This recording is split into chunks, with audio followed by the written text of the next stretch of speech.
All right, welcome back, everyone. We are at it again today with something a little bit different. So, I'm sure, as you already know, we've been going strong with the series on American literature from Puritan origins going all the way up to postmodernism. That's been going very well. That series is not going to stop anytime soon. I envision having a playlist that's essentially a full survey course of American literature, probably hundreds of lectures long. And so we're only at about, I think, 20 right now. So we've really only just begun with that project, and that's going to continue forward. But I did think it would be interesting and also useful to do an occasional series of one-off lectures on philosophy, on essays that I find interesting, on philosophers that I find interesting, and on topics that I would like to share with you all. And in particular, on topics of which there's not that much coverage on YouTube. So, as you probably already know, there is a ton of content already on YouTube about Friedrich Nietzsche. And most of that content is not good. Most of that content is a dumbing down, vast oversimplification or misunderstanding of Nietzsche's works. It's primarily intended for a popular audience, and there are really only two figures of whom I would identify as being high-quality content creators about Friedrich Nietzsche. And those would be Gregory B. Sattler, who actually, believe it or not, the first time I read Nietzsche was about, think about this, it's about 11 years ago. I was 19 years old. It's kind of crazy to think about that now. And I was reading On the Genealogy of Morals, and Gregory B. Sattler's lectures were on YouTube at the time. He was a way small-time YouTuber. They had like a couple thousand views each. And I listened to those, and those were tremendously helpful for me. And I think they're also quite interesting because his perspective is kind of idiosyncratic in that if you listen to his own personal biographical philosophical trajectory, he talks about having been a Nietzschean or being very influenced by Nietzsche in his youth.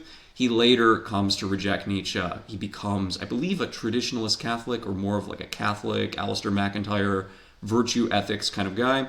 And so he offers a really quite interesting and, again, idiosyncratic perspective on Nietzsche, but very well grounded. He understands the text extremely well, and it's not low-level content. And so I think those videos are very good.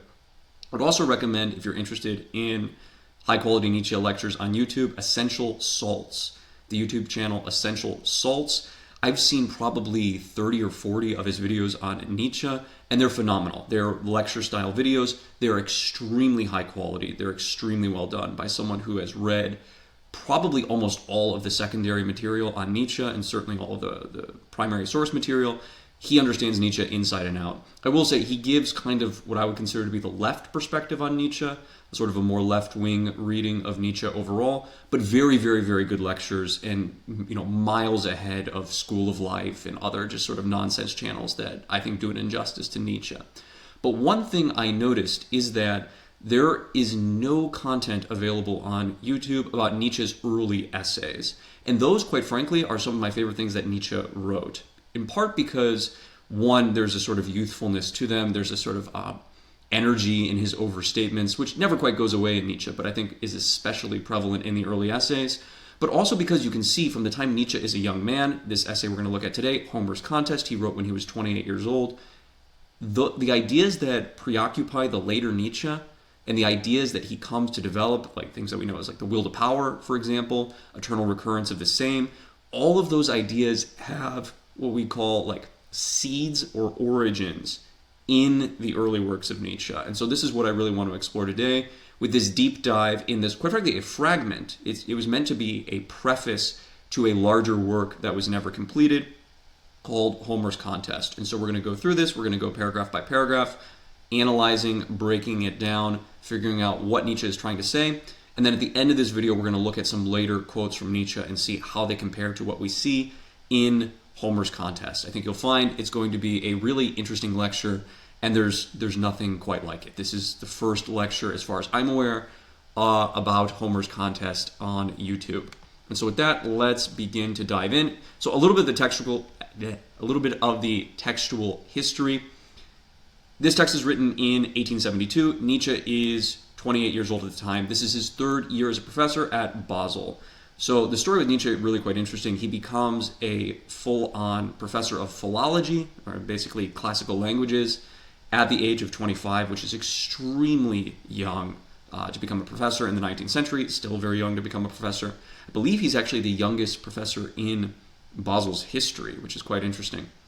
and this is in his third year. He's kind of a little bit dissatisfied with his life as a professor. He's sort of dabbling in other things. The fascination with Wagner has already started, and he writes a series of 5 unfinished prefaces for a larger work that, again, never fully materializes. Now, what becomes of these prefaces is kind of funny. He gives them to Cosima Wagner as a Christmas gift because he's invited to the Wagner's house to spend Christmas in 1872. He does not attend for whatever reason, which is quite odd and interesting given how often he had visited the Wagner's house in the years prior. And Cosima is kind of unimpressed with the works overall. Also, it's kind of just a weird gift to give to the wife of a married man who you're friends with. But in any case, she's sort of unimpressed. She gives Nietzsche some encouragement. She says there are good things he says in another essay we're going to look at, which is on the Greek state. That'll be a separate lecture. And there are good things in Homer's Contest, but she's sort of non-committal about the works overall. But now, as I mentioned, what we're going to see is if you understand Nietzsche's later philosophy in, for example, about slave morality in the genealogy of morals, if we understand what Nietzsche is saying about affirming life and in the justification of life in the aesthetic sense, if we're talking about the will to power, all of these ideas are present in these early classical essays, which I think are really quite interesting because Nietzsche the philologist is something that is not talked about as often as I think it should be. We're going to be looking at the translation that is done by Christa Davis Acampora. She has produced a very, very, very high-quality translation of this work. As far as I know, it's not available in any sort of digitized form. I think there's a PDF circulating online, but it's the best translation that I'm aware of. The other translation that I've seen, which is the more frequently cited one, which I'm not going to cite from, is not as good, not as impressive overall. Now, Acampora also writes a really good introduction to the text that explains the overall significance of Homer's Contest in the context of Nietzsche's larger works. And so I'm going to read 2 quotes from this that I think are really quite interesting. So we have here, this is from Acampora, in Homer's Contest, Nietzsche describes an ethical transformation, a revaluation of values that he claims provided the conditions for the flourishing of Greek culture. He accounts for the cultural institutions that made possible monumental accomplishments in art and literature. He describes the nature of education, early Greek society, and how this practice yielded exemplary human beings. So I'm going to stop there. So one of the things that Nietzsche, of course, is interested in, the idea of the Übermensch, the Overman, the Superman. Nietzsche is interested in, one, of course, how we are going to transcend this sort of rigid idea of human nature that has pervaded us since the time of Plato. This idea of there being a static human nature, human being as a rational being, so on and so forth. Nietzsche wants to set that aside to develop a sort of new type of being that transcends or goes over the limits of what we have normally considered to be human. But Nietzsche is also very interested in exemplary models of human beings who either embody new values or who in some way justify existence through, what would you say, the aesthetics of their life itself. Whether we're talking about great generals, whether we're talking about great artists, whether we're talking about genius in the sort of the normal intellectual artistic sense, or genius just in the sense of someone who is exceptional in some way. Nietzsche really does believe that the goal of life is the production of exceptional individuals. And one of the things that fascinated Nietzsche most about the classical period, both in Greece and in Rome, were the flourishing of exceptional individuals. Now, Nietzsche is going to say Rome did not produce as many exceptional individuals as ancient Greece.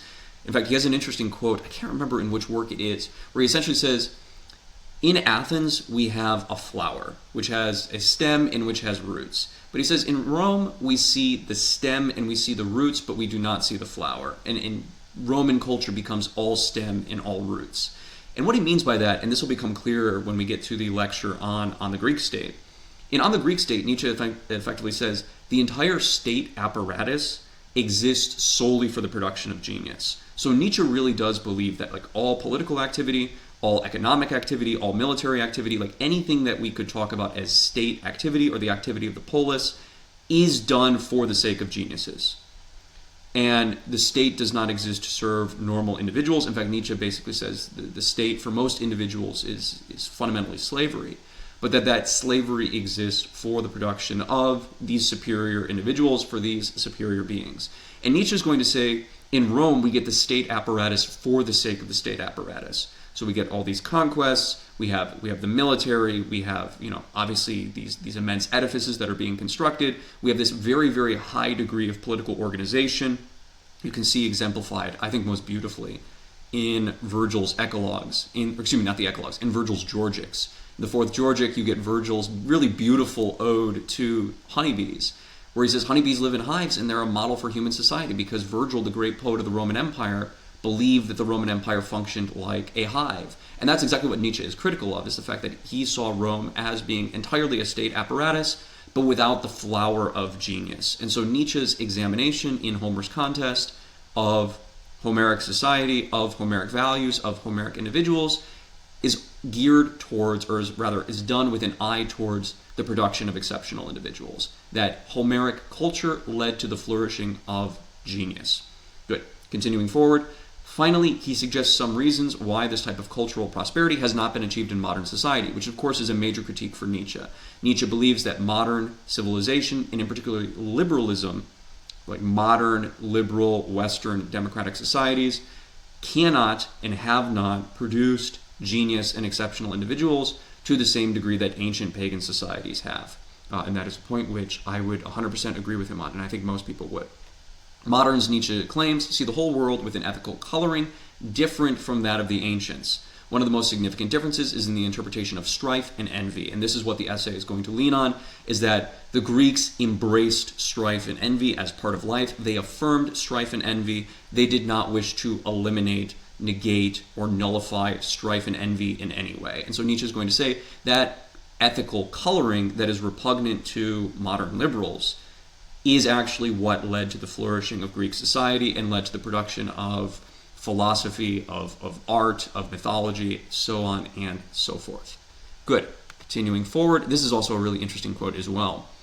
While much of Nietzsche's later work focuses on degeneration, which is true, the later Nietzsche is very, very, I would say, well, in a couple works we see a positive project. We see on the genealogy of morals, we see elements of a positive project. Certainly in Also Sprach Zarathustra, we see elements of a positive project. But overall, Nietzsche is, as he says in Twilight of the Idols, he's philosophizing with a hammer. He is trying to destroy the idols of modern, Western, liberal democratic civilization. And he's effectively going to be engaging in a critical process that basically says, look, here are the genealogical origins of liberalism, which Nietzsche traces back much, much earlier through Christianity, through Judaism, and actually going back even earlier than that. People always like to talk about Nietzsche as a critic of Judaism and Christianity, but Nietzsche's criticism of what he sees to be as the aesthetic, life-denying, pessimistic tendencies of Judaism and Christianity, Nietzsche says actually go back even further. We can see them in Platonism, we can see them in Pythagoreanism, we can see them in the Orphic religions. And in fact, that's something Nietzsche is going to address in this particular essay.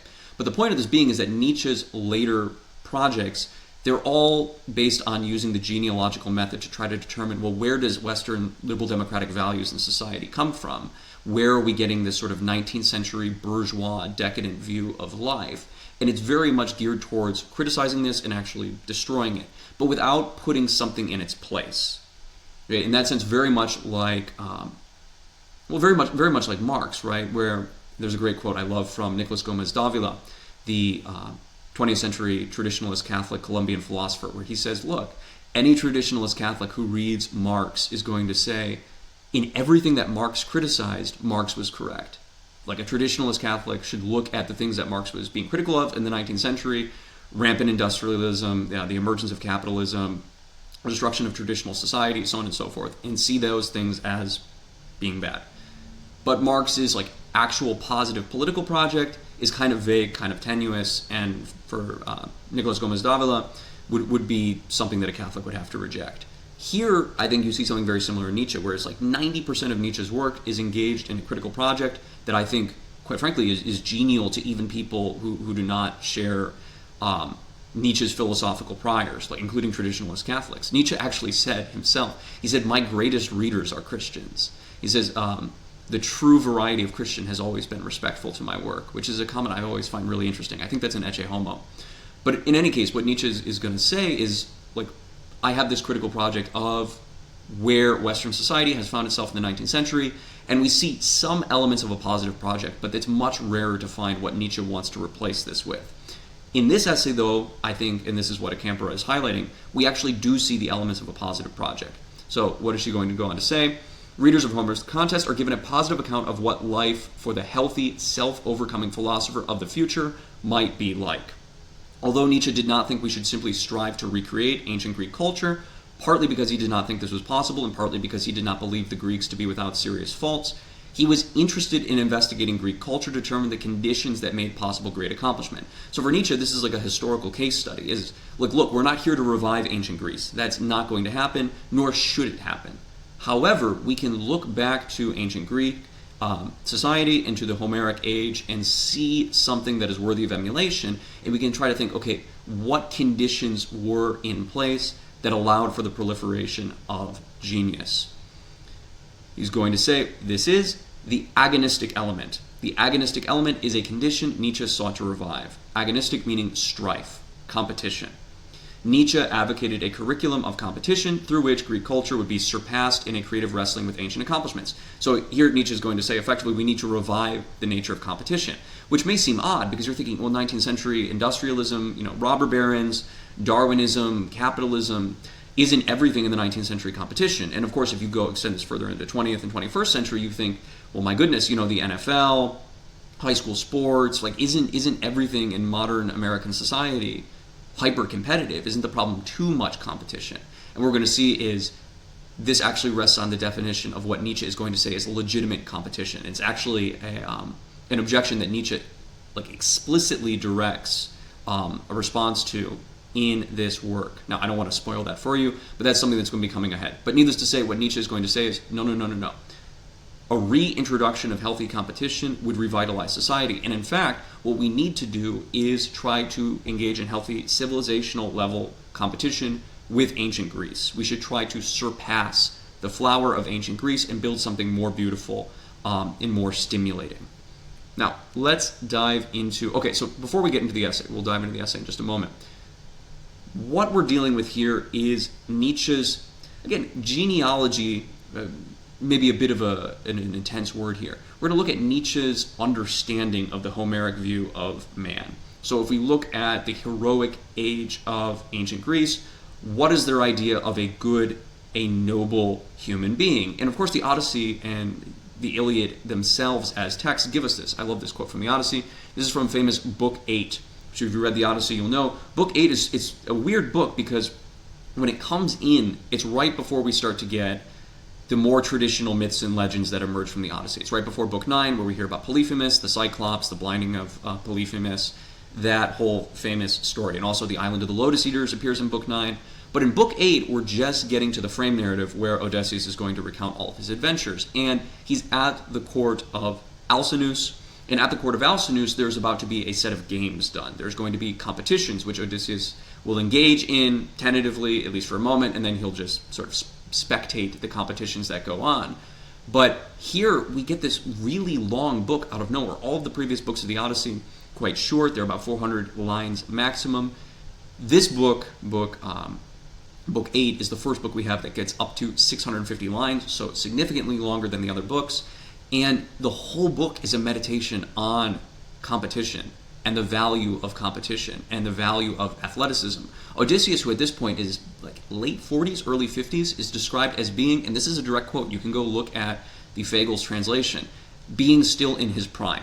He's still capable of throwing a discus, he's still capable of boxing, he's capable of engaging in all of the sports, he says, and doing them better than the young individuals, except for running. He says, well, I couldn't really run on a ship, there's not that much to do, I'm out of running shape. But I can box, I can throw discus, I can wrestle, I can do everything else, all the young people can. And in fact, Odysseus is not considered to be old. He's considered to be still within the prime age of man in his late 40s, which is an interesting thought. We could have an aside on that we won't have for this moment. But we get this wonderful quote from Book 8 that says, "There is no greater glory for a man as long as he lives than that which he wins by his own hands and feet." So the greatest glory of man, the most beautiful thing of a human being, is that which he obtains through competition, that he wins with his own hands and feet. Whether that's athletic, whether that's artistic, whether that's political, take your pick, it's all about competition.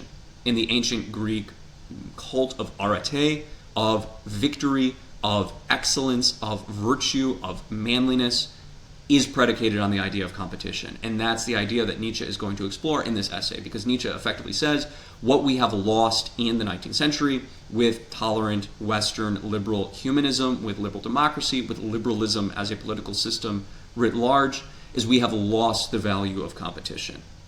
And here we have another really interesting quote from Nietzsche, because of course, if you know anything about Nietzsche, you know On the Genealogy of Morals and in later works of Nietzsche, he's effectively going to valorize pagan civilization wherever it is found in the world and say, no.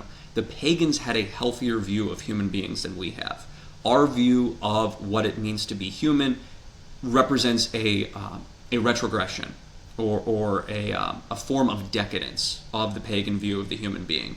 And so he says, very much in contra to the way that liberal humanists view the pagans, very much in contra to the way that Christians view the pagans, Nietzsche is going to say, we are not in any way superior to the pagans. We, in fact, are vastly inferior to the pagans, which a sentiment I would very much agree with. And here is what he's going to say here, talking about the cruel age of mankind when paganism was in its flower. This is from On the Genealogy of Morals. Let me declare expressly that in the days when mankind was not yet ashamed of its cruelty, life on earth was more cheerful than it is now that pessimists exist. Very beautiful set of lines. The darkening of the sky above mankind has deepened in step with the increase in man's feeling of shame at man.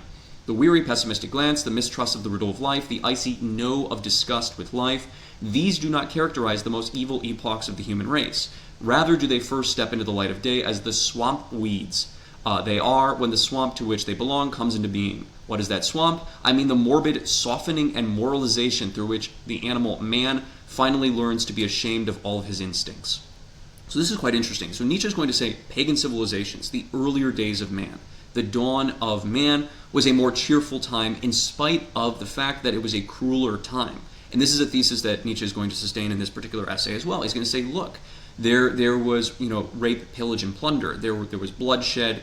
There were all sorts of cruelties and barbarisms. But effectively what Nietzsche is going to say is there was, at its core, in the Greek view of life, a life-affirming tendency, which said that, yes, these things happen, right? Life has cruelty. There is violence inherent in nature, just as we see in the animal kingdom, so too we see within human beings. There will always be war. There will always be poverty. There will always be suffering. But that in spite of that, we do not deny life. We do not say that suffering is something to be eliminated. We do not deny life and say that life on earth is a prison. We instead say, yes, there is cruelty, there is suffering in life, but life remains worth living. So this, for Nietzsche, is the great Homeric view of life, is that in spite of the fact that there exists these high degree of cruelty, like for example, I'm working with a couple of students right now on the Odyssey, and one of my students brought up to me, they're like, oh my goodness, the episode with Odysseus and the Ciconians is totally barbaric, where, if you don't know what happens, essentially right after they make the sacrifices to Athena, Odysseus and his men on the 12 ships, they go sailing, they land on the island, or the land of the Ciconians, and essentially they go and plunder and pillage. They kill all the Ciconian men except for the priest of Apollo, who gives them the magic wine that they're going to use later to get Polyphemus drunk. He's the only man they leave standing. They kill all the other men because why? Because they're Ciconians. And then they take the women and they take the children and they bring them into slavery. And Odysseus, the great hero of Greek civilization, of the Hellenic worldview, this is seen as par for the course. No one makes any sort of moral objection to this. They go, no, that makes sense. And Odysseus actually has a certain degree of practical wisdom, which he's praised for, because his men, after the slaughter of the Ciconians, say, let's feast. We have all their goats, we have all their sheep, let's make a feast. And Odysseus says, no, we got to get out of here. We have to go, we have to leave. Like grab the women, grab the children, grab the plunder. We're leaving, we're getting out of here. And the men decide to stay, and lo and behold, more Ciconians come from the mountains to kill them. They have to flee. 6 of his men per ship die, so what's that, 72 men? And they leave licking their wounds, so to speak. But that level of cruelty, or the cruelty of Achilles that causes all of this bloodshed in the Iliad, those are seen as praiseworthy things. Those are not seen as moral faults or flaws in any way. And Nietzsche is going to say, no, that's actually what's good, is that in the pagan worldview, we see human beings taking their natural instincts and sublimating them for the greater good of civilization and in a competitive way. And so this essay, what it's going to focus on is the sublimation of envy, is to say, no, I want to be the best, I envy what other men have, and so I am going to sublimate my envy and use it in such a way that it, instead of it being something destructive that destroys civilization, is actually going to propagate civilization and propel it forward. Good. Okay, with no further ado, let's dive into the text of the essay now. Okay, so this is the opening set of lines. Let's give this a read. When one speaks of humanity, underlying this idea is the belief that it is humanity which separates and distinguishes human beings from nature. So the fact that we have, the reason we are not animals, the reason we're not plants, the reason we're not rocks, is because we have a unique human nature. Plato and Aristotle are going to say, well, what makes human beings unique compared to dogs, compared to plants, compared to minerals? Well, it is the fact that human beings have rational souls, that human beings are the only beings that we are aware of that are capable of reasoning. And so for Plato and Aristotle, and for the later Western tradition that grows out of that, you could look at like St. Thomas Aquinas, for example. That static view of human nature as human beings as the rational thinking animal is what separates human beings from the natural world as such. Now, this is what Nietzsche is going to disagree with, because of course, if you know anything about Nietzsche's earlier philosophy, effectively what he's doing is making a criticism of Plato. Almost all of Nietzsche's philosophy is a criticism of Plato and saying Plato really went wrong in valorizing the rational aspects of human beings. Nietzsche, by contrast, believes human beings are the products of irrational forces and drives. You can see this most clearly in The Birth of Tragedy, the work that's going to come just after, actually, these early essays that we're reading here. The Birth of Tragedy, Nietzsche says, all art and all civilization is effectively the product of an eternal conflict or strife between the Apollonian forces of order, or an irrational order, and the Dionysian forces of chaos and disintegration. And Nietzsche is effectively going to say that's what led to the production of tragedy in the ancient Greek world. That's what leads to the production of art and civilization. And Socrates and Plato, they come into this and say, no, get rid of all of this. Instead of irrational order and fighting irrational chaos, let us bring in reason, let us bring in rational order. Let us bring in moderation, let us bring in prudence, let us bring in restraint. And for Nietzsche, he truly believed that this was the death of civilization. He thought as soon as we introduce democracy, as soon as, because this happens roughly around the time of Socrates, when we introduce democracy, when we introduce the idea of moderation and restraint into the polity, into the civilization, this effectively kills off all cultural production. And so Nietzsche is going to say part of the problem is believing that human beings are rational animals that have some sort of superiority over nature. Because here he's going to say what? But there is in reality no such distinction. The natural qualities and those properly called human grow inseparably. The human in his highest and noblest capacities is wholly nature and bears within himself its uncanny dual character. Those abilities that are thought to be terrifying and inhuman are perhaps even the fruitful soil from which alone all humanity can grow in emotions, deeds, and works. So here Nietzsche is sort of picking up on the ancient dictum, nothing human is alien to me. Nietzsche effectively is going to say, even the things about human beings that strike us as cruel, that strike us as like, oh, people shouldn't do those things, as immoral, as pick whatever adjective you like. He's going to say those are actually fruitful soil for some of the most beautiful things from human beings that are bad qualities on an individual level, on a societal level, or on the level of the human race are actually fruitful soil for artistic and civilizational production. And that's precisely because those things are natural in human beings. If you look at Plato, and along with the Neoplatonic tradition, along with what we'll see in Islam and Christianity, they're effectively going to say, no. Those bad behaviors in human beings, what we could effectively call sin, those things are human beings acting irrationally. Aristotle's going to make very clear in the Nicomachean Ethics that whenever human beings overshoot or undershoot the golden mean, right? So if we have the golden mean here, let's say you have courage. Courage is the golden mean. If I exercise too much courage, I'm being rash. If I exercise not enough courage, I'm being cowardice, right? I'm being cowardly. Aristotle is going to say, well, this involves using the rational faculties of human being to attain moderation, to not overshoot or undershoot the mark. This is what makes human beings noble. And when human beings overshoot or undershoot the mark, they effectively sin.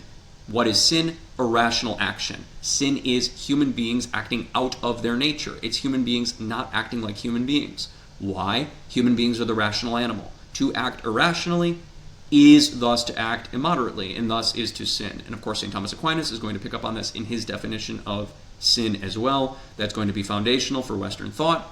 But this is the basic idea, is that when human beings act rationally, they're acting like human beings and they're acting well. Nietzsche is going to disagree with this and say, no.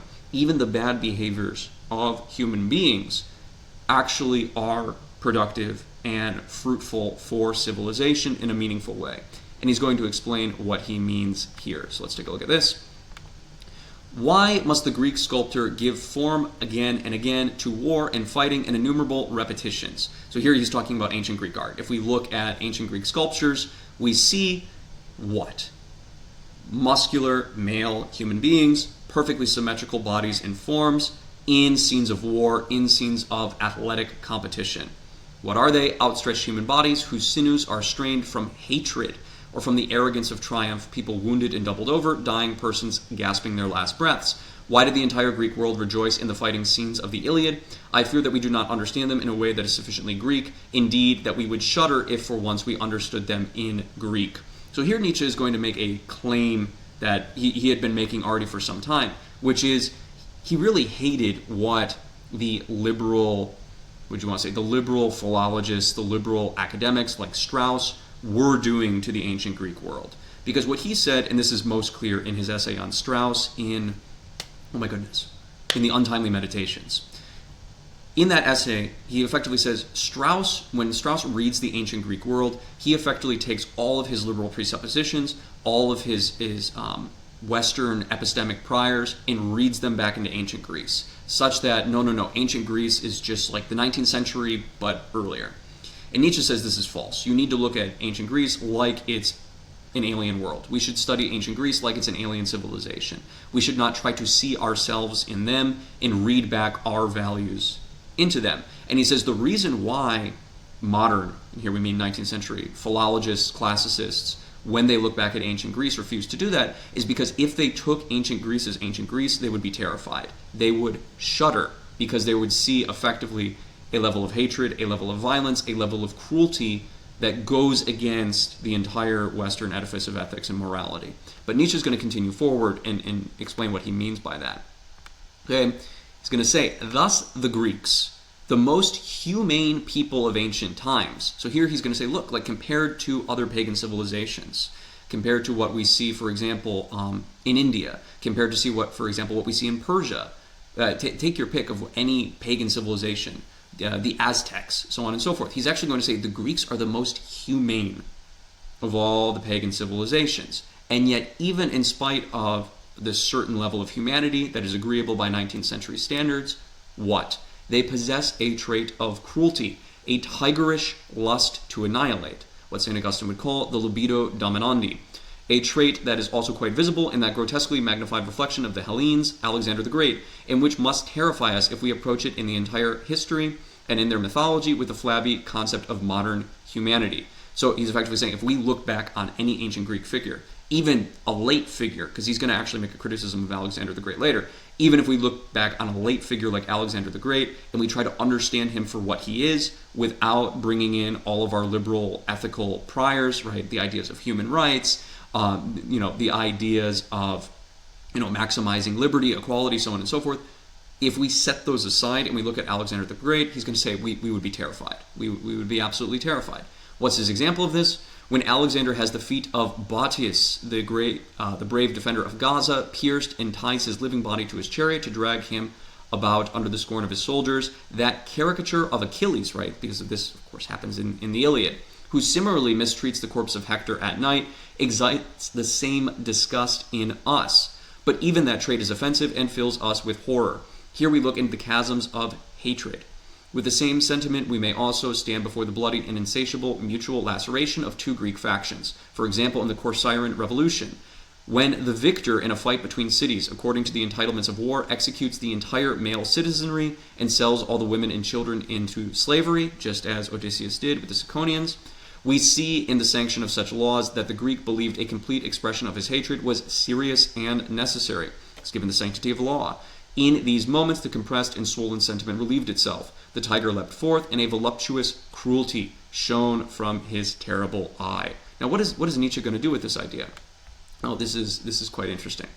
He's going to effectively say, look, that level of cruelty was not incompatible with a Greek love for life. And in fact, what Nietzsche is going to say is, we moderns who have put aside those, what would you want to say, that sort of ethical worldview of the pagan world, of the Homeric world, actually engage in a form of pessimism that's more consistent with what we see in the pre-Homeric world. And Nietzsche's going to explain what he means by this. But effectively, Nietzsche says we deny life.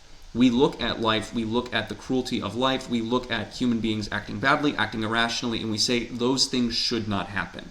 And as a result of that, this effectively causes the denial of life. For us to say, no, life as it is on earth, where there is injustice, where you eat and you get hungry again, right? Where there's change, life on earth, where there's suffering, where there's cruelty, where there's needless violence, life on earth is bad and should be escaped by seeking a better existence where those things do not exist, and by seeking to minimize the causes of suffering. Nietzsche is going to call this slave morality the ascetic worldview. This is very clear in the genealogy of morals. So for example, and you don't have to look at a Western example, look at Buddhism as a clear example of this. Attachment is suffering. When we attach ourselves to things in this world, we produce suffering. And so the goal of life is nirvana, right? Is the elimination of all attachments to any form of mediated existence so that we can ascend to the plane of nothingness where there is no longer attachment. And because there is no longer attachment, there is no longer suffering. Now, I know that's a pretty big oversimplification of Buddhism, but this is the idea that Nietzsche is going to trace through many different cultures. And he's certainly going to what would you want to say, blame 19th century culture for engaging with this idea, because Nietzsche is going to say this is not just Schopenhauer, even though he's critical of Schopenhauer, all of 19th century Western liberal society, and concurrently us as well in the 21st century, all of Western liberalism and all that has its debt to Western liberalism is effectively going to be mediated, or what do you want to say, is going to be part of a worldview which is life-denying, because we're effectively going to say there are things that exist that should not exist, and we should seek to remedy them, and as a result of that, we desire to live in a world that is not currently the world that we actually live in. By contrast, in the Homeric worldview, the Homeric Greeks viewed life, yes, as tragic, there is suffering, there is immense pain, there is immense cruelty, but they do not wish the world to be other than what it is. And so let's give this a read, because he's got quite an interesting little meditation on this idea. And by the way, as always, if you have questions on any of this, please put them in the comments. You all know I love reading comments, and I love answering questions as well, so feel free to put those down there. Good. But what lies behind the Homeric world as the womb of all things Hellenic? By means of extraordinary artistic certainty and the tranquility and purity of the lines of the Hellenic worldview, we are already raised above mere material fusion in the Homeric world. Its colors appear lighter, milder, warmer through an artistic deception. In this colorful, warm illumination, its people appear better and more likable. But where do we look when we are no longer led and protected by the world of Homer, striding back into the pre-Homeric world? So Nietzsche says we can look back at the Homeric world and we can see sort of a lightness and a color that is deceptive. It makes things look as if like, okay, well, by comparison with the pre-Homeric world, you know, Homer seems kind of nice. Homer seems kind of delightful. Homer seems even kind of like us. And Nietzsche's going to say, this is a deception. Now, there is a distinction between the Homeric worldview and the pre-Homeric worldview. And Nietzsche is going to make that clear. But he's effectively saying is, when people look back at Homer and see something positive, like these 19th century critics, they have been deceived. They have been deceived about what Homer is actually trying to do and what Homer is actually trying to convey. What happens when we look back into the pre-Homeric world? We see only into night and horror, into the products of an imagination accustomed to the horrible. What kind of earthly existence is reflected in these repulsively terrible theogonic myths of the kinds that we see in Hesiod? A life over which alone the children of night rule, strife, lustful greed, deception, old age, and death. So this is quite interesting. Let me, this slide ties well into this. I'm actually just going to keep reading here. The names of Orpheus, Mucius, and their cults betray the conclusions that necessarily follow from the uninterrupted view of a world of fighting and cruelty. So here again, we're dealing with the pre-Homeric world, towards a disgust with existence itself, towards the interpretation of this existence as punishment and atonement, toward belief in the identity of existence and indebtedness. Okay, so let's stop there for a moment. What Nietzsche is saying is, by comparison with the pre-Homeric world, the Homeric worldview strikes us as positive. Because why? The pre-Homeric worldview essentially says life is absolutely base. It's almost Gnostic in the sense that, no, we need to escape from life itself. Life is as bad a thing as we can possibly imagine. Why? Suffering, bloodshed, poverty, war, like all of these bad things exist in life because human beings do not act properly. And what does this produce? Repulsion towards existence, the interpretation of existence as punishment. So we effectively look at life in the worldview of the pre-Hellenics, or in the worldview of those who follow the cult of Orpheus, right, the mystery religions. And we look at life and we go, okay, life is bad. There is suffering, there is pain, and these seem to be indelible parts of life. We can minimize them, but suffering and pain are never going to go away. And so this leads us to interpret, one, life itself as bad, and then two, leads to an interpretation that, well, if life is inextricably tied in with pain and suffering, this must mean that life is a punishment. And if life is a punishment, this must mean I am paying off some sort of existential debt. Okay? And so Nietzsche is going to look at all systems of what he terms aesthetic philosophy, or life-denying pessimistic philosophy, whether we're talking about Schopenhauer, whether we're talking about Buddhism, whether we're talking about the Orphic mystery religions, whether we're talking about the Pythagorean cults, whether we're talking about Platonism, and he's going to see in all of those strains of thought a belief that life itself is bad, that this life is suffering, that this life is imperfect, that we should want to escape this life, and that also we have some sort of existential debt that is present from existing in such a horrible reality. Now, I mean, think here to the later Christian idea of original sin.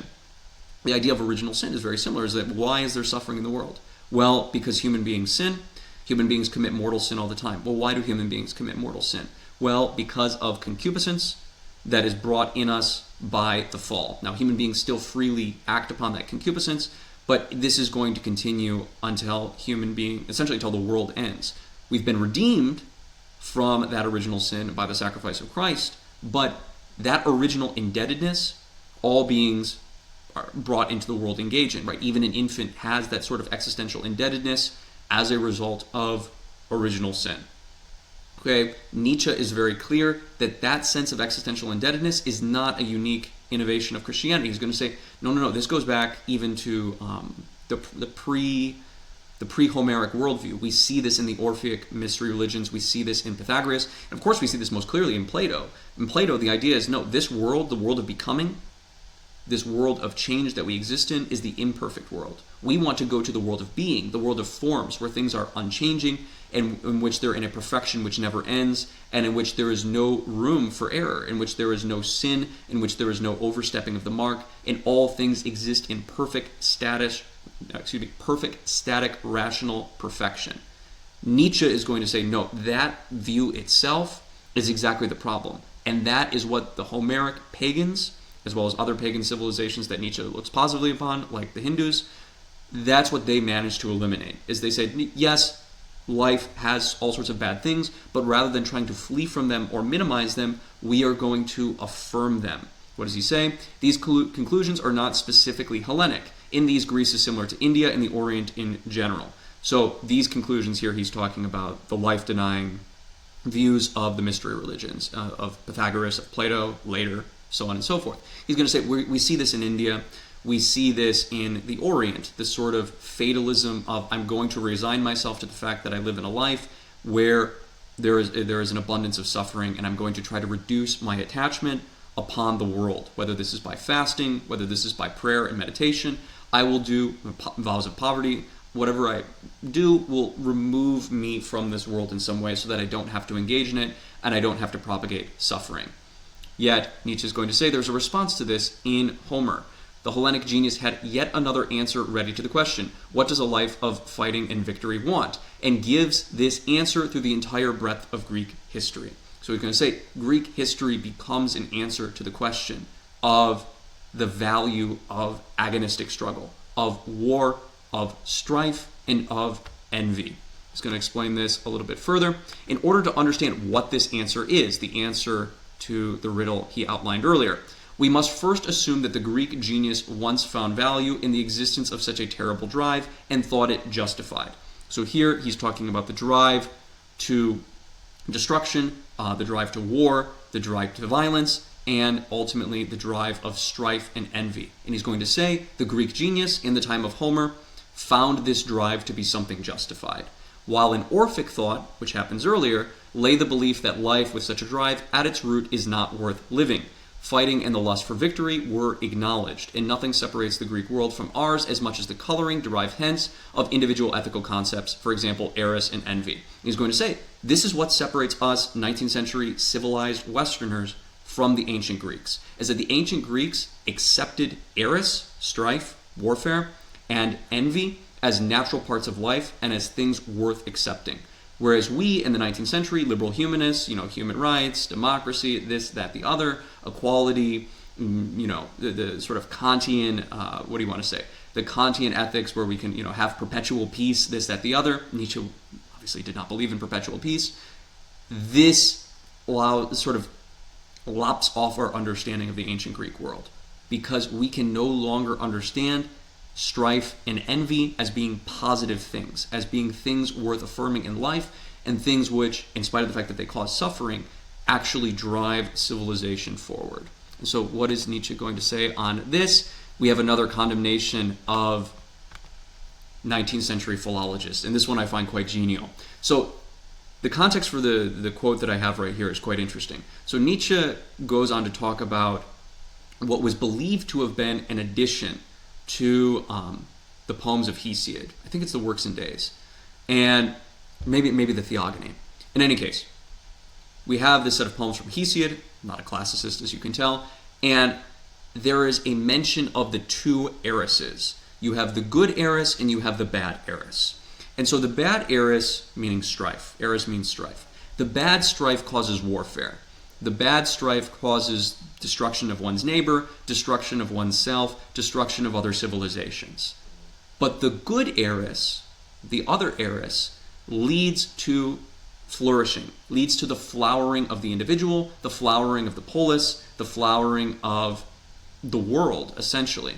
And this is the jealousy, what is called the odium figulum. I can't pronounce Latin well, but the hatred between potters. So what is mentioned in the work of Hesiod is this idea that the potter hates the other potter. Because why? He wants to produce the best pot. He wants his pots to be remembered for all of time as being the most beautiful, as being the best. And so that envy that he has of the other potter produces strife. But from that strife, we get the good kind of strife. Not the kind that's going to cause him to murder the other potter. Not the kind that is going to cause a war. But the kind of strife that encourages him to make a better pot, to make something more beautiful. And Nietzsche thought this is what Greek civilization was founded on, was competitions between politicians, competitions between competing city-states, competitions between athletes, competitions between poets, competitions between dramatists. And Nietzsche thought that positive eros is just the bad eros, the negative eros of the destructive tendency of jealousy, of you have something I don't have, therefore I'm going to kill you. The Cain and Abel type of eros. That's sublimation of that drive. It's taking the negative drive and taking the energy and violence that is present within it and sublimating it. It's using that energy to produce something positive and something beautiful. And Nietzsche says this is what we've lost in the 19th century and, of course, into the 20th and 21st century, is this sense of, no, envy is not the same thing as resentment. Envy is not the same thing as wishing the destruction of the other. That envy, when it is nurtured in a proper context, actually is a profound stimulus for the production of beautiful things and production for superior human beings and production for a truly fruitful, beautiful human life worth living. But Nietzsche is going to say the 19th century scholars can't understand that. And so when they see these fragments in the poems of Hesiod about the two eroses, these 19th century scholars say that has to be a later edition. That can't be part of the original.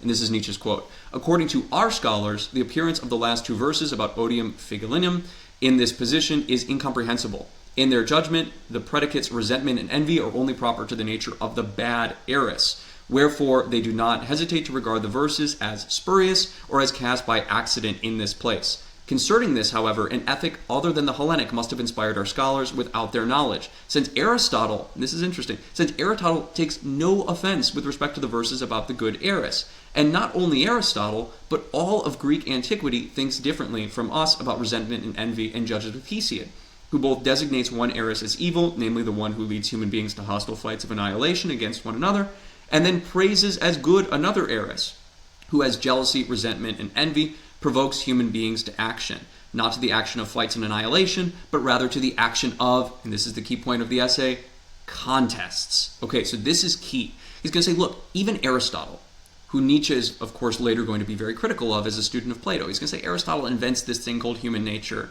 that is not real. Aristotle invents this thing called the rational human being, moderation, restraint, this, that, the other. He develops the Socratic ideas that Nietzsche thought were the collapse of Greek civilization and also functionally the origins of liberalism and the collapse of Western civilization. And so Nietzsche says, even Aristotle had no problem looking at these lines in Hesiod and judging them to be part of Hesiod and actually praising them because Aristotle had no objection to the idea of a good envy and a bad envy. There clearly was a positive envy that led to the production of individual talent and of civilizations. And in fact, Nietzsche's going to say later, he's like, even in Catholicism, and I love this point, I will get to it and explain in a moment. He says, even within Catholicism, there was always an understanding of there being one heiress that was good and one heiress that was bad, and that there's a certain envy that is not sinful. There is a certain envy that is actually highly productive of virtue. And so he's going to say, it's only now in the 19th century that we have this sort of civilized, humanistic sense of envy is a bad thing. You should be content with what you have. We should not, strive to create any sort of great thing or be an exceptional human being. We should just be content to, have a life of creature comforts, do our little thing, and then die. Nietzsche says, no. That's the exact reason why we're in the sort of mess that we're in. A mess that he's going to explain in a lot more detail in one of his greatest works of political philosophy, and a lecture that I will give soon on the Greek state, which is written roughly the same time as this. But in any case, the solution is contests. The solution is competition, the competition between the potters. He says here, the Greek is envious and does not find this quality to be a blemish, but the effects of a beneficent deity. What a chasm of ethical judgment lies between us and him. Good. However, now, this is something quite interesting.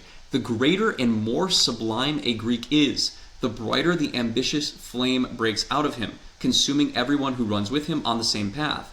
Aristotle once made a list of such hostile contestants in the great styles. Among them is the most striking example, that even a dead man can still excite a living one to burning jealousy. And of course, Nietzsche is going to say that should be us too. We should look at the dead.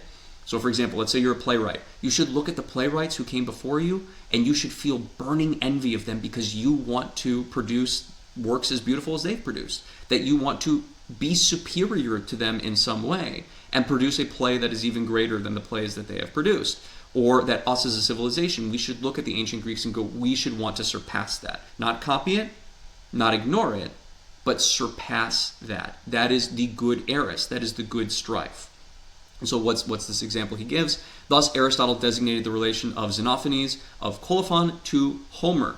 We do not understand the strength of Xenophanes and later Plato's attack on the national hero of poetry if we do not also think of the monstrous desire at the root of these attacks to assume the place of the overthrown poet and inherit his fame. Every great Hellene passes on the torch of the contest. Every great virtue sets afire new greatness. So this is the idea, is that this is a self-perpetuating wheel, is that one person's gains, right? I've produced the best whatever. I've produced the best rap album. That is going to spark a fire in some other young person, even maybe after that artist has died, to say, no, I have to make a rap album that's better. And that is going to eternally create this cycle of agonistic competition, right? Of agonistic striving to, no, I want to be the best. And Nietzsche says this is a positive and this is a good thing. Now, what's kind of funny is he accuses Plato here, at least obliquely, of being a little unfair. And this is something that comes out in Nietzsche later, I think in Twilight of the Idols, where he essentially says Plato is jealous of Homer. And Plato's, and also Socrates' hatred of art that comes out very clearly in the Republic, in the Ion, in some other Platonic dialogues, where effectively Plato's going to say, for example, in the Republic, banish all the artists from the Republic.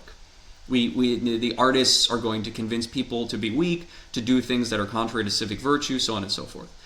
Nietzsche is going to say, no, that Plato is hostile to art because Plato is a denier of life. Plato cannot stand the fact that art affirms things that Plato does not see to be good. And so for that reason, Plato needs to control art by censoring it. And Nietzsche says there's a psychological origin of that. And the psychological origin of Plato's hatred of art is the fact that he's jealous of Homer. He says we should not teach Homer because Plato is jealous of Homer, because Plato could not surpass Homer as a poet on fair grounds. And so he's going to use the philosophical dialogue as a means of rejecting Homer. And so this is a sort of, you could think about it as a slave revolt in Greek poetry, where the whole Platonic philosophy enables Plato to say, actually, I am superior to Homer, and therefore we don't need to read Homer. So he beats Homer not on his own game of producing a better poem than Homer, but essentially by a transvaluation of all values that is something of a slave revolt. If you've read The Genealogy of Morals, you know what I'm talking about. It's quite an interesting idea. Cool. And so later later Nietzsche is going to talk about the value of ostracism, which is this very Greek political act, obviously tied to Athens, and he's going to say, no, ostracism actually functioned not as, what would we want to say, a form of resentment, not as, oh, I'm jealous of what this person has, therefore I'm going to ostracize them. But Nietzsche actually says ostracism functioned precisely to stimulate competition. And this gets at the heart of, well, why is our modern society, by Nietzsche's standards, no longer a competitive society? I thought capitalism was all about competition. Who can make the most money? Who can, produce the most XYZ? Who can become the greatest this, that, the other? Isn't that what we talk about with celebrities? Doesn't everyone want to become famous and more famous than the other person? Doesn't everybody want to become more rich than the other person? Well, Nietzsche is going to say, no. Modern society, actually through the absence of an institution like ostracism, does not generate sufficient competition. And so this is what he's going to say about this. And I find this just utterly fascinating. Later, ostracism acquires another role in relation to the contest. It was applied when the danger became obvious that one of the great competing politicians and party leaders felt himself moved in the heat of competition to harmful and destructive means and to questionable revolutionary acts. And so he's going to give the example of Miltiades later. So Miltiades, if you don't know, famous hero of Battle of Marathon, I believe. When he comes back to, I can't remember which city he comes back to. It's Athens, is it not? When he goes back to Athens, essentially with no one left to compete for, he ends up competing against the gods and does numerous things that disgrace himself. And so the idea there is, if you no longer have a suitable competitor, once you have become the best, there is no one left for you to compete with but the gods. And this will lead to debasement, and it will also, on a very pragmatic level, discourage people from competing with you. Once you are the best, and it's clear that you exceed everyone in an athletic feat, in a political feat, in a military feat, in an artistic feat, you name it, that will discourage future competition because people will go, you're the best. And they'll take that for granted, and there's a certain whatever. But if we don't know who the best is anymore, right? Let's say, like Mike Tyson. Once Mike Tyson is the heavyweight champion of the world, let's say he could only be the heavyweight champion of the world 1 year. The idea for Nietzsche is, if we ostracize Mike Tyson after he becomes the heavyweight champion of the world, and we no longer know who the heavyweight champion of the world is, that's going to encourage more new boxers to step onto the scene and want to start fighting and prove themselves. Whereas if Mike Tyson remains the heavyweight champion of the world, that has a discouraging effect.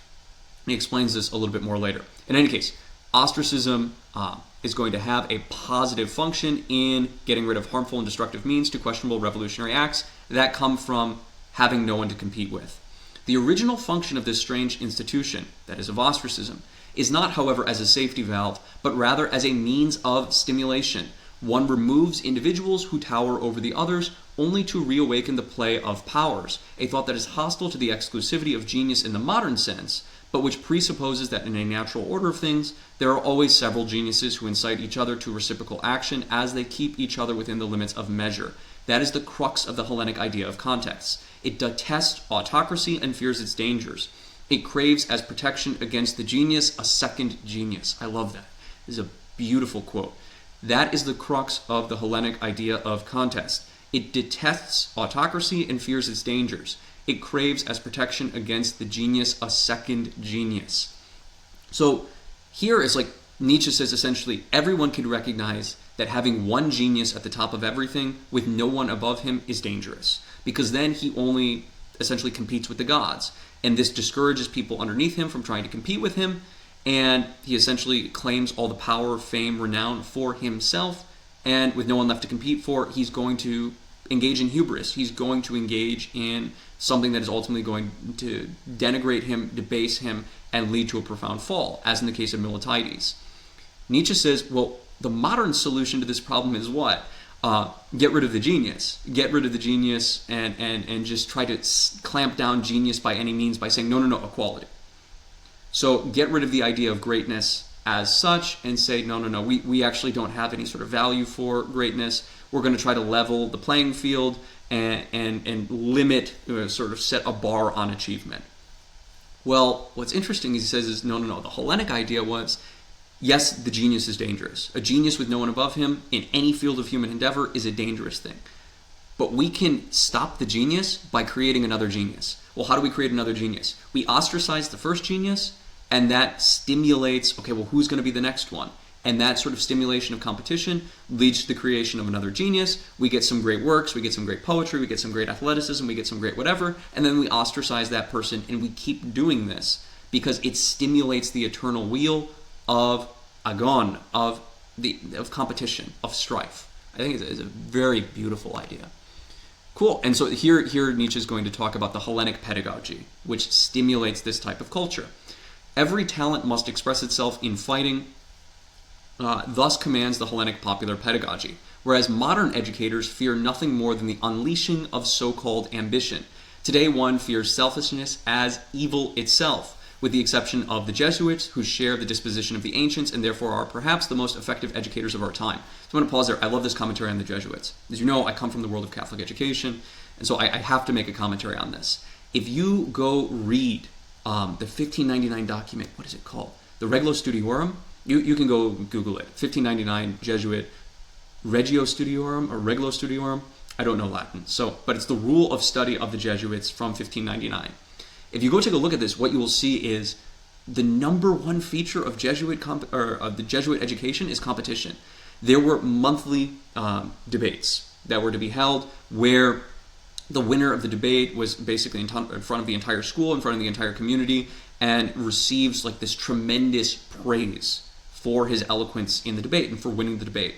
It actually says debaters who debate poorly and make poor arguments should be made to feel ashamed of themselves. I mean, if you've been in the modern Catholic world for even 2 minutes, imagine someone in the post-Vatican II context in which we're operating and saying, what we need to do is make students who perform badly in public debates or disquisitions or recitations, we should make them feel super bad. We should make them feel ashamed of themselves. This would be, that's so anti-Christian, that's so not understanding. But if you look at the Jesuits in 1599, they're like, no, make the people who perform badly should feel ashamed of themselves. They talk about not athletic competitions, but primarily intellectual competitions, which of course is consistent with the Christian privilege of the intellect over the body. I mean, that's pretty standard. It's not ancient Greece, but there are elements of the ancient Greece agon, competition and strife brought into Jesuit education. There were poetry competitions in Jesuit schools. There were drama composition contests in Jesuit schools. There were theological controversies that were engaged in Jesuit schools. There were anonymous contests that were engaged in so that the judges would not know who they were judging. There were all these different competitions. And it was seen to be the person who won the competition should receive a tremendous amount of praise. This was not seen as something that was going to generate pride, or we should be careful about this. We don't want to make someone feel proud. We don't want to make someone feel better than someone else. And the losers were supposed to made to feel ashamed of their abilities. This because it's shameful not to be able to make a good argument. You're a human being. You're a rational being. You should be able to make a good argument. Right? These types of things. That thinking, Nietzsche says, actually goes back to the Hellenic pedagogy, which is all about strife. And it's no surprise if you know anything about the history of the Jesuits. My personal favorite order of all the Catholic orders. Much fallen in our own time, but my personal favorite is because if you look back at the history of the Jesuits, the founding of the Jesuits was in one sense, to be the crystallization of the spirit of the Catholic Counter-Reformation, was to say, okay, what do the Protestants want? The Protestants want to remove anything that looks even remotely pagan from Christianity, to extricate all of the so-called pagan accretions of Christianity and just go back to the Bible, to get rid of the cult of the saints, to get rid of the sacraments, to get rid of the sacred traditions, to get rid of the temples, just get rid of like the idea of the Mass as a sacrifice. I mean, the idea of we call it the blood of the sacrifice, the eternal sacrifice of the Mass, is essentially only understood properly if you understand that the entire pagan world prior to Christianity also offered sacrifices. Otherwise, it doesn't. When you go to like a divine liturgy, or you go to Mass on Sunday, you're witnessing a sacrifice. The same way that like goats and bulls were sacrificed in Roman temples. This is precisely the reason why on the sites of pagan temples, Christian churches were built, because there's an understanding of the Christian church is a temple. It's a continuity with, rather than a total elimination of paganism. But the Protestant worldview sought to get rid of all the so-called pagan accretions. And so the Jesuits, I love the Jesuits. The Jesuits in the Counter-Reformation say, we are not going to defend ourselves against the Protestants. We're going to double down. We're going to double down on all the paganism things. So, you guys hate candles? We're going to double down on candles. You guys hate images in the churches? Baroque architecture. We're going to double down on images. You guys hate the ornament and the gold and the pomp and all this of the Catholic churches? We're going to double down on the art and the pomp. You guys hate that we've enmeshed ourselves in the Renaissance, and we believe in competition and poetry, and you have art of nudes. You have like all these pagan things. We're going to double down on the pagan things. That was the Catholic Counter-Reformation, and that was led by the Jesuits. And if you look at the context of Saint Ignatius of Loyola back in Spain, it makes a lot of sense, because Saint Ignatius of Loyola wanted to take everything that he saw was good about the medieval and the Renaissance worldview, everything that was beautiful about the courtier, everything that was beautiful about the soldier, everything that was beautiful about the knight, everything that was beautiful about the man who competes in poetry, right, the rhetor. Take all of the beauty of the medieval and Renaissance worldview and Christianize it, which is why, what is the lemma or the motto of the Jesuits? It's for the greater glory of God. So we will do competition just as the ancient Greeks did competition, but not like pagans. We will take the paganism and we will take the good in it and we'll baptize it. And so we will do competitions, but we will do competitions for the greater glory of God.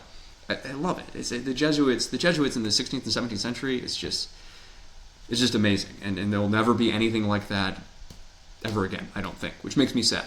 But what Nietzsche is pointing here is like, no, the Jesuit education is predicated on this agonistic model of pedagogy, where like students should be competing with each other. You should have competitions like between schools. You should have competitions between societies. This is going to stimulate people to greatness. And so this is not something exclusively pagan, as Nietzsche is showing here. Even within Christianity and Catholicism, we have this idea of the agonistic pedagogy of a civilization predicated on self-overcoming, on competition. Good, okay, enough on that point. Continuing forward, they appear to believe, the Jesuits, that selfishness is the most distinguishing characteristic, is only the most powerful agens. Its character develops essentially as good and evil from the goals towards which it strives. Yet for the ancients, the goal of agonistic education was the welfare of the whole of civic society. So what is the goal of competition? The health of the polis. Competition is not primarily about the individual, even though it does use individual envy and strife and individual passions in a constructive way. It takes the destructive passions, in this case the destructive passion to kill someone who is better than you, but uses it in a productive way that leads to the health of the polis. And so for Nietzsche, this is actually balanced, because he's going to effectively say, you can have an extreme at one end, which only the individual matters. You can have an extreme at the other end, in which only the civilization matters, as in Rome. But in ancient Greece, we see a balance of the individual and the society, such that the individual's passions are channeled in a positive direction to lead to the overall health of the polis.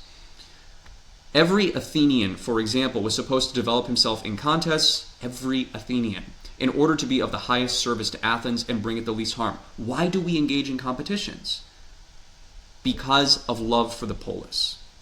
I should want to become the best at any given discipline out of love of the polis, out of love for my society. So it's no longer an individual thing. Is there an individual component of me wanting to be better than other people? Yes. But the reason I want to be better is ultimately to serve Athens. And this is where we start to see the breakdown of the modern view of competition. Let's think about this for a moment. In modern competition, the focus is all on the individual athletes. Everyone realizes the Golden State Warriors matter infinitely less than Steph Curry. Steph Curry matters way more. Everyone realizes that LeBron James is way more important than the Cleveland Cavaliers. We have the cult of the individual athlete. And even if you look in high school sports, there's an element of like, yeah, I like the guys on my team are my friends, so on and so forth, but it's primarily about individual athletes. Like, how is this going to get me into college? How is this going to advance my career? How am I going to look on the field? It's not understood that I am doing this for the glory of my school or for the glory of my city. Like, if you imagine, like, someone at a high school football game, I'll use the Chicago example because I've lived in Chicago the past couple of years. You live in Niles, Illinois, and you're on the Niles, Illinois football team, and you're competing against Park Ridge. You don't do, I'm doing this for the greater glory of Niles. The reason why I'm getting on the field tonight and I'm going to give it my all is because I want to show the glory that is Niles. Like, if you said that, people would laugh at you, or if you said that, people would think you were being ironic. Because no one thinks about those competitions as like actual schools competing between each other. That I want to prove that my school is the best. That I want to prove the superiority of my city. Even in the Olympics, the cult of the individual athlete is there. No one says, oh, what the Olympics is really about is trying to show that my country is actually the best and has some sort of superior thing. It's all about, oh, this individual athlete's really good at this and this one's really good at this. But nobody thinks about it in the sense of this is society level competition. This is competition between civilizations. It's always tied to individuals. Even healthy examples. So I learned this from a student recently. I was blown away when someone told me that the Raiders no longer belong to Oakland and now they're in Las Vegas. It blew my mind because everyone in Oakland had that sense that, like, no, the Raiders represent us. They were the most loyal fans of the NFL because it represented a city in a real and serious way that other teams in the NFL just don't. And of course, you have the sort of professionalist, like, money grab move to move it to Las Vegas, clearly showing that the fans don't mean anything. But it's just to say, in modern society, we almost never see this idea that competitions are for social health.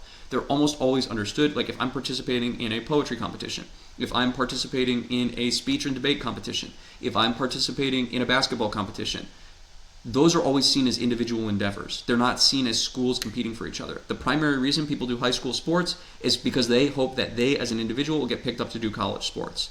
They hope that they as an individual will eventually make it into the NBA. It's for personal advancement. This is going to look good on my resume. This is going to XYZ. It is never seen in a way that is socially healthy in the Nietzschean sense. And this is one of the real problems. Now, good. Every Athenian, for example, was supposed to develop himself in contests in order to be the highest service to Athens and bring it to the least harm. There was no ambition towards the unmeasured and immeasurable as modern ambition generally is. The youth thought of the well-being of his native city when he sang or threw or ran in contests. Now, notice the contrast here. Here's what he's going to talk about. Every Greek felt in himself from childhood on the burning wish to be an instrument of the well-being of his city, of the polis, in the contest of the cities. With this, his selfishness was inflamed. So notice, the desire to represent my city, to represent the civilization, to represent the polis, and my individual passion, my individual concupiscence and jealousy and selfishness, desire to be better than others. Those are melded together. They're two fires that forge the same sword, and they're in perfect union with each other. They're not contradicting each other, they're in union. With this, his selfishness was inflamed. With this, it was bridled and restrained. Thus, individuals were freer in antiquity because their goals were nearer and more tangible. I love that so much. Thus, individuals were freer in antiquity because their goals were nearer and more tangible. Modern man, however, is above all marked by infinity, just like the quick-footed Achilles in the parables of the Eleatic Zeno. Infinity inhibits him. He does not even once overtake the tortoise. Yeah, I love this. So I'm sure you know Zeno's paradox. If you don't, you can go look it up. But it's basically saying modern people are paralyzed by infinity. In ancient Greece, you were competing against the members of your own city to be the best in your city and then competing with those of other cities. It was a lower level of competition. You were always competing against concrete individuals whom you knew on a local level, and the level of competition was always something that was approachable. This is why anyone who attained a level of genius, like, oh, he's the best poet, no one will ever be a better poet than him. Well, now we have to exile him, because if we don't exile him, he will become, essentially, he will degenerate into trying to compete with the gods, and all the lower level poets will just despair and they will give up. But if we exile, we ostracize the best poet, we stimulate competition. Here, what Nietzsche is saying, in modern society, we don't have that. You only ever see the best individuals on a global scale. I mean, think about that now. If you're trying to become, let's say your goal is to make money, you want to be successful in business. Well, I open up a general store. I'm not competing with, my neighbor who also has a general store, or who can have the better general store. That might be a healthy degree of competition that actually stimulates us to become better, me to, spend less money, look for new business strategies. Like, that would actually be positive. But instead, what do we get? My general store is competing now with Amazon, it's competing with Walmart, it's competing with Target, it's competing with all these, multinational corporations that I can never actually compete with on fair grounds. And so that causes me to despair and not enter into the competition. And when people don't enter into the competition, we actually don't see the highest degree of human flourishing. And also, the society becomes unstable. And so Nietzsche says when we compare ourselves with infinity, when we only compare ourselves with the best of the best of the best of the best on a global scale, no one ever gets started. No one enters the competition. And so Nietzsche says, for the sake of society, we have to exile those who are the best in any given endeavor so that competition can continue. It's a very fascinating idea. I think there's a lot to this. Good. And then we get the final conclusion that Nietzsche has to the essay here, talking about Miltiades, as I mentioned earlier. Let us well note that just as Miltiades perishes, so the noblest Greek city-states perish when, through merit and fortune, they arrive at the temple of Nike, that is victory, from the racetrack. Athens, which had destroyed the independence of its allies and punished with strength the uprising of its subjects, and Sparta, which after the battle of Spatamoi? Yeah, I can't pronounce that. Proved its dominance in an even more severe and cruel way, like Miltiades, brought about their decline through acts of hubris, offering evidence for the claim that without envy, jealousy, and contesting ambition, the Hellenic state, like the Hellenic human being, degenerates. And Nietzsche here is, of course, talking about us as well. That the Hellenic state's glory was predicated on competition, both on the endogenous level within itself and on the exogenous level with other city-states. Once Athens became dominant, and once Athens achieved such a high degree of victory that no one could replace it, it collapsed under its own weight. Because why? Competition always requires a sort of realistic ability to judge who you're competing against and judge that you can be better than them in some way. And without that, the civilization collapses, and also the human being produced by that society collapse, such that he's effectively saying that people in late Athens were more mediocre. They were less exceptional than they were in the times when Athens was competing with other city-states, and in the times which there wasn't essentially this cultural dominance that precluded competition. Now look at our own society, in which we supposedly have this high degree of competition, but because the comparisons are always against the best of the best on a global scale, the average person, I think Nietzsche would say, in 19th century society, in 20th century society, in 21st century society, is more mediocre than the average Athenian. I think that's the point he's getting at, is that all things being equal, the average Athenian was a more exceptional human being than the average denizen of the 19th century, or the average denizen of 21st century America. Because why? Their strife, their envy, was used in a productive way, and society channeled that productive competitive energy such that it improved all of the citizens and made even the average citizen superior in some way, and also it allowed the society to lead to the flowering of individual geniuses, to exceptional individuals. So, good. This is the function of the Homeric worldview, of the Homeric competition. It becomes evil and cruel. Now here he's using those words in an actual sense. He's using them in a moral sense. He's talking about what happened to Athens. It becomes revengeful, think ressentiment, and godless. In short, it becomes pre-Homeric, and then it requires only a panic of fear to wring its defeat and crush it. So what happens after the total ascendancy of the Athenian civilization and the lack of competition, both on the internal level and on the external level? you enter into a sort of degeneracy. There becomes a loss of fear of the gods, because of course all those in the top who have not been exiled are now competing with the gods. There's no external competition. The society enters into decadence, and we go back to the pre-Homeric worldview, where all of those on the lower level essentially become fatalists. They become, well, I can't compete. Well, life is suffering. There's all this cruelty. There's all this violence, and I want to minimize attachment. I don't want to get involved in competitions that would lead to pride. I don't want to get involved in competitions because that leads to attachment. I don't want to be attached to outcomes and prizes. And so people stop competing and become more fatalistic, and they renounce. They engage in asceticism. And now we go back to the pre-Homeric worldview. We go back to the worldview of the mystery religions, where essentially, life is something to be renounced. Life is in itself bad. But if competition is possible, the idea that life is something bad, Nietzsche says, as was true in the Homeric case, becomes attenuated. And we start actually not even attenuated. It becomes life is in itself good. We affirm life even in spite of the suffering that we see. That goes away in the period in which Athens has this sort of total dominance and supremacy. If I haven't made myself clear, leave a comment. I can clarify that a little bit. Last comments from Nietzsche. Sparta and Athens surrendered to Persia, as Themistocles and Alcibiades did. They betray the Hellenic once they have given up the contest. The noblest fundamental thought of the Hellenes, and Alexander, the roughened copy and abbreviation of Greek history, now invents over-civilized Hellenes and so-called Hellenism.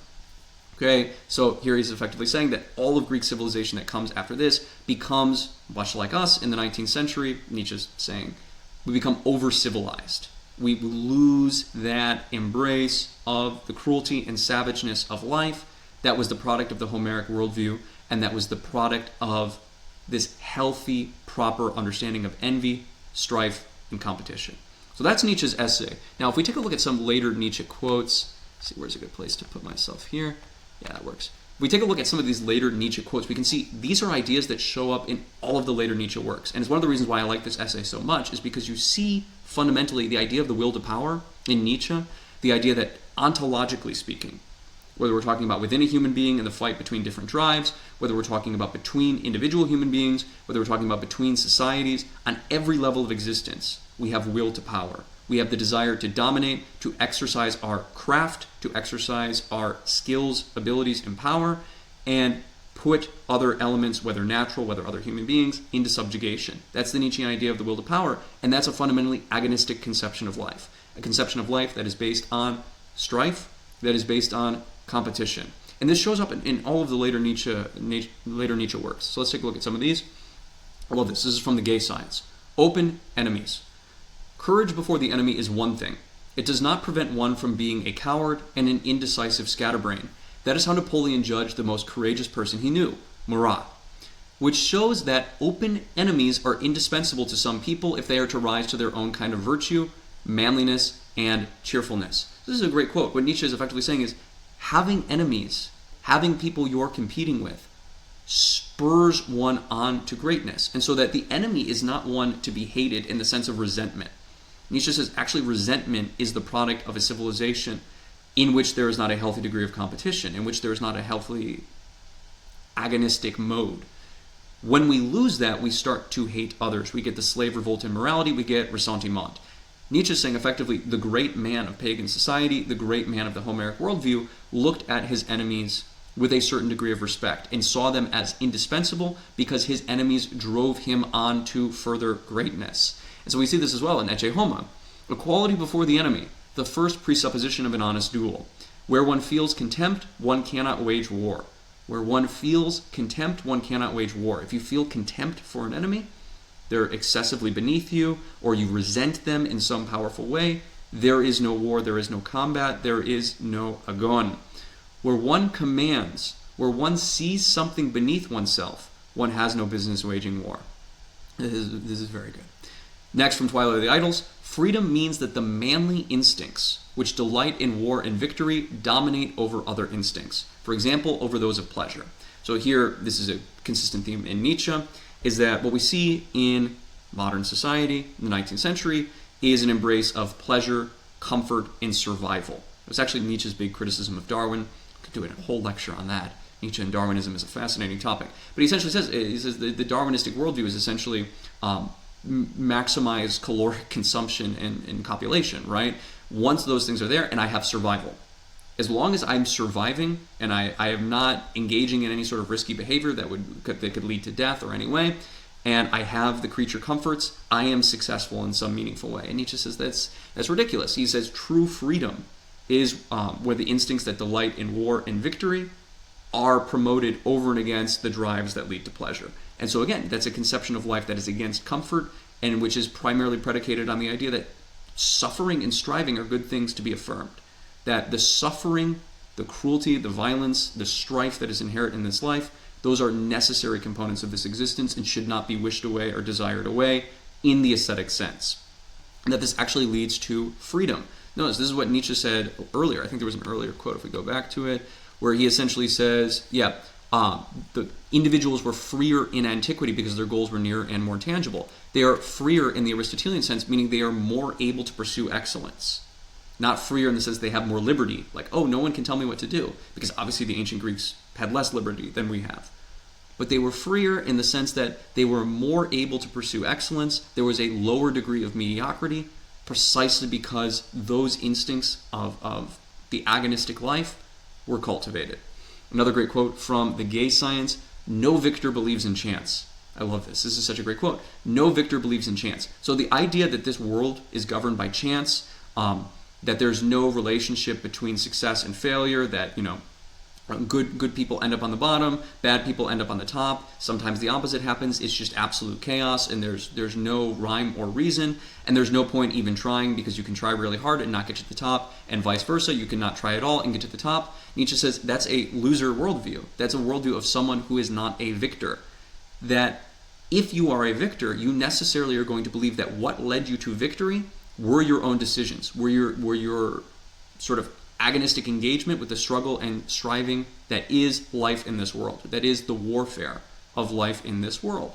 I mean, the classic example of this is if someone becomes drug addicted. The modern narrative that we have around this is, usually this is due to some sort of chemical imbalance, and that this can be fixed with modern science.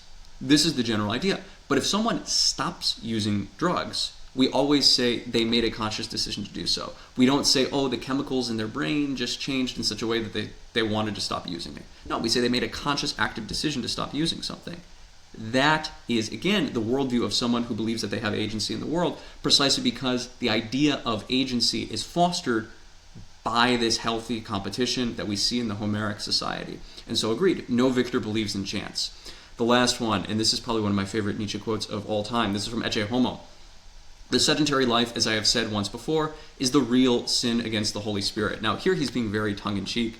The sedentary life, as I have said once before, is the real sin against the Holy Spirit. This is, how should I say this? He's not being serious about this. If you know anything about Christianity, Christ talks about the sin against the Holy Spirit, which cannot be forgiven. And there's been all sorts of theological speculation about what that particular sin might be. Now, Nietzsche is saying the sin against the Holy Spirit is the sedentary life, which is a pun because, of course, as St. Paul tells us, our bodies are the temple of the Holy Spirit. It's a powerful Christian idea, is that our body is the temple of the Holy Spirit. Well, Nietzsche is saying you disrespect your body when you are sedentary. Therefore, the real sin against the Holy Spirit is a sedentary life. Aha, it's a pun. But Nietzsche is also saying that the sedentary life is actually something to be objected to.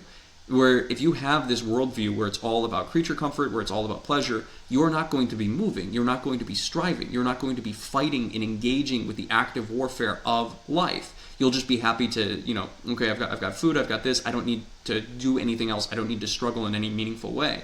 And Nietzsche is going to say that attitude itself is representative of the ascetic tendency which is hostile towards life. Even if it doesn't express itself in an outward asceticism and an outward I deny, it represents a pessimism about the nature of life, rather than the affirmation of life and the aesthetic justification of life by saying the great yes. No, I affirm life as it is. The affirmation of life and the affirmation of what we would say is in the Platonic sense, the negative or sinful aspects of life, of violence, of suffering, is itself the road to victory, because it is the acceptance that human beings have a certain degree of agency in their own destiny, and that competition is just part of nature, is just part of life on earth. And so if we accept this worldview, we would not be sedentary. We would be fighting, we would be moving, we would be engaging in projects that are selfish to the extent that we want to be seen as superior to other individuals in some meaningful way, but which also, because they are contained within this system, are socially productive, are civilizationally healthy. Good. Okay, we've gone on for almost 90 minutes now, so I am going to stop it here. This is definitively the most detailed lecture on this short little essay of Nietzsche, I think, in existence at this point. If you have questions about anything, of course, leave them in the comments. I love reading comments, so definitely feel free to leave a comment if you found this helpful or useful in some way. Like and subscribe, and give a look to the description if you're interested in graduating college in 2 years. I've got an interesting little program about that you probably already know something about. But in any case, thanks for watching, and I will see you all in the next lecture. Have a great one, guys.